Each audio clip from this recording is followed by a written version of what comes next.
வந்தே மாதரம் வைகோபாலசாமி பேசுகிறத கேளுங்க. அதுக்கப்புறமா அவர் ராகுல் காந்தி அப்படி கட்டி பிடிச்சிக்கிறதையும் பாருங்கள். எப்படிப்பட்ட ஆளுகள்கிட்ட நம்ம நாடு மாட்டிக்கிட்டு இருக்கிறதையும் பாருங்கள். இதுதான் என் தோற்றம். ராஜீவ் காந்தி தமிழ்நாட்டுக்கு வந்து இடஒதுக்கீடு வேண்டாம், பிற்படுத்தப்பட்ட மக்களுக்கு சமூக நீதி வேண்டாம் என்று சொல்லிவிட்டு திரும்பி வந்து விடுவாரா என்று நான் கேட்டேன். இது பார்லிமெண்ட் ரெக்கார்டாகி இருக்கிறது. இதை அருப்புக்கோட்டை கூட்டத்திலே நான் பேசுகிறேன். இப்படி கேட்டேன் நாடாளுமன்றத்திலே. நான் சவால் விட்டு கேட்டேன் என்று தமிழ்நாட்டிலே வந்து பிரச்சாரம் செய்துவிட்டு அவர் திரும்பி போய் விடுவாரா என்று நான் கேட்டேன். என்று அருப்புக்கோட்டை கூட்டத்தில் 20ஆம் தேதி பேசுகிறேன், மே 20. பேசிவிட்டு 10 மணி பிரச்சாரம் முடிகிறது. நான் என் கிராமத்துக்கு செல்கிறேன். வரிசையாக ஊர்களுக்கு சென்று விட்டு ஓய்வே இல்லை. பிற்பகல் 2:30 மணி அளவில் பன்னவடி சத்திரம் ஆசிரியர் முத்தையா வீட்டிலே எங்களுக்கு மதிய உணவு. அதை முடித்துவிட்டு மீண்டும் கிராமமாக போய்விட்டு வன்னிக்கோரேந்தலில் இரவு 9 மணிக்கு பேசுகிறேன். வன்னிக்கோரேந்தலில் பேசிவிட்டு 9 மணி இருக்கும், 9:15, 10 மணி வரை பிரச்சாரம் பண்ண தேவர்குளத்திலே பேச வேண்டும். நான் தேவர்குளத்தில் பேச வேண்டும் என்று காரில் வந்து கொண்டிருக்கிறேன். பன்னவடி சத்திரம் ஆசிரியர் முத்தையா அவர் காரோடு வந்து எங்கள் காரை மறிக்கிறார். மணி 10 போகிறது. குறுக்கே வந்து மறிக்கிறார். காரை நிறுத்தினோம். ராஜீவ் காந்தி கொல்லப்பட்டு விட்டார். அடுத்த நிகழ்ச்சிக்கு நீங்கள் போக வேண்டாம். இது அடுத்தது 10 மணிக்குள்ள தகவல் தெரிஞ்சிடுச்சான் இவருக்கு.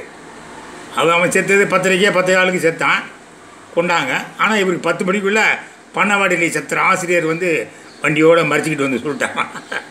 அடுத்தது கேளுங்க.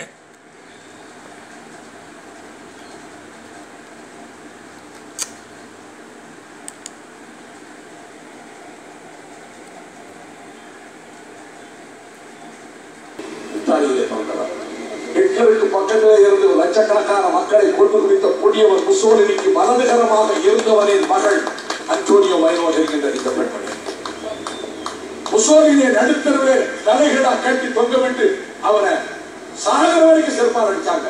அது பிறகு செத்தான். செத்த பிறகு 3 நாள் அவன் உடம்பு அங்க ஆடி கிடந்தது. 45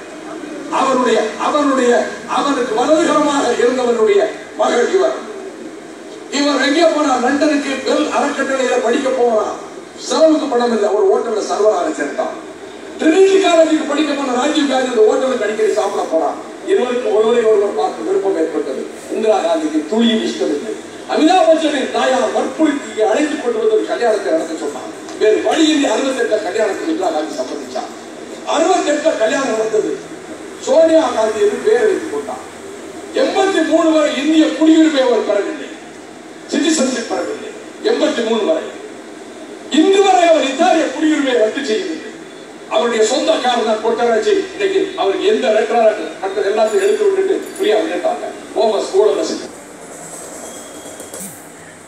எப்படிங்க முடியுது இப்படிலாம் பேசிட்டு அவனை எப்படிங்க கட்டி? ஆனால் ரகுத்தமன் சொன்னார் 2013 டிசம்பரில் சீமான் மக்கள் முன்னாள் நிகழ்ச்சி ரெக்கார்டு பண்ணார்.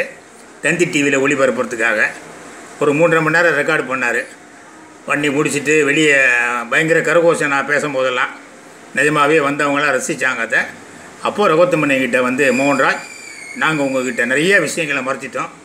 நம்மக்கிட்ட இருந்த எவிடன்ஸ் வரைக்கும் நம்ம கேஸ் விசாரிச்சிருந்தோம்னா வைகோபாலசாமி தான் நம்பர் 1 அக்யூஸ்டு அப்படின்னு 2013 டிசம்பரில் மனவிட்டு சொல்கிறார் அவர் என்கிட்ட.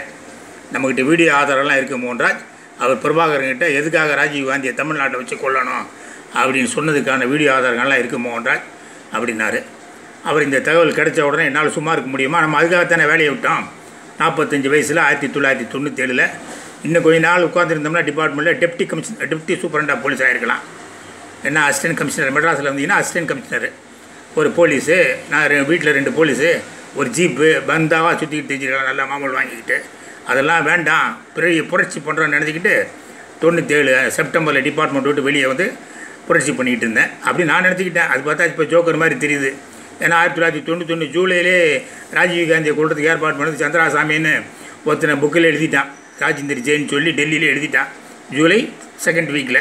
அது தெரியாமல் இங்கே நாங்கள் போராடிக்கிட்டு இருக்கோம், இவரை பிடிக்கிறோம் அவரை பிடிக்கிறோன்னு. அது கரெக்டாக இவ்வளவும் பண்ணிவிட்டு ஒரு இனத்தையே அழிச்சா சோனியா. அவள் தான் 2009 இலங்கைக்காரனை பிரபாகரனை கொள்றதுக்கு துணை போகிறோம்னு சொல்லிவிட்டு ஈழத்தமிழ் இனத்தை அழித்தவங்க சோனியா மேடம் தான். அவள் பையன் தான் ராகுல். எப்படி 2 பேரும் கட்டி பிடிச்சிட்டு இருக்க முடியும் இவரால்? இவர் இன்னும் ஒரு ஒரு பெரிய தலைவர்னு ஒரு கூட்டம் நம்பிக்கிட்டு இருக்கு பாருங்கள். அதை நினச்சா தான் ரொம்ப கஷ்டமாக இருக்குது. இந்த சின்ன பையனுக்கு தெரியாது, அது யாரும் சொல்லியிருக்க மாட்டாங்களா? உங்கள் அம்மாவை பற்றி இப்படி பேசினா, இத்தாலியில் பிறந்தவா, முசோலினிக்கு வலதுக்காரன் இடதுக்காரன் கீழ்கரை மேல்கரை எல்லாம் இந்த இவரோட அப்பா தான் அப்படின்னு சொல்லி, அப்புறம் அங்கே லண்டனில் போய் படிக்க போன இடத்துல ராஜீவை வளைச்சி போட்டுக்கிட்டாங்க அப்படின்னு பேசுனது. அப்புறம் ராஜீவ் தமிழ்நாட்டில் வந்து இடஒதுக்கீடு இல்லை, அது இல்லை, இது இல்லைன்னு பேசிவிட்டு போயிடுவாரா அப்படின்னு பேசுனதெல்லாம் தெரியாதா இந்த பையலுக்கு? இது அகில இந்திய காங்கிரஸ் கட்சியான். இந்தியாவுக்கு சுதந்திரம் வாங்கின கொடுத்து அது அகில இந்திய காங்கிரஸ் கட்சியான். வெக்க கேடு, கேவலம் கேவலம் கேவலம். ஆனால் எல்லாத்துக்கும் ஒரு முடிவு வரும்ல, கண்டிப்பாக ஒரு முடிவு வரும். ஜெய் ஹிந்த்.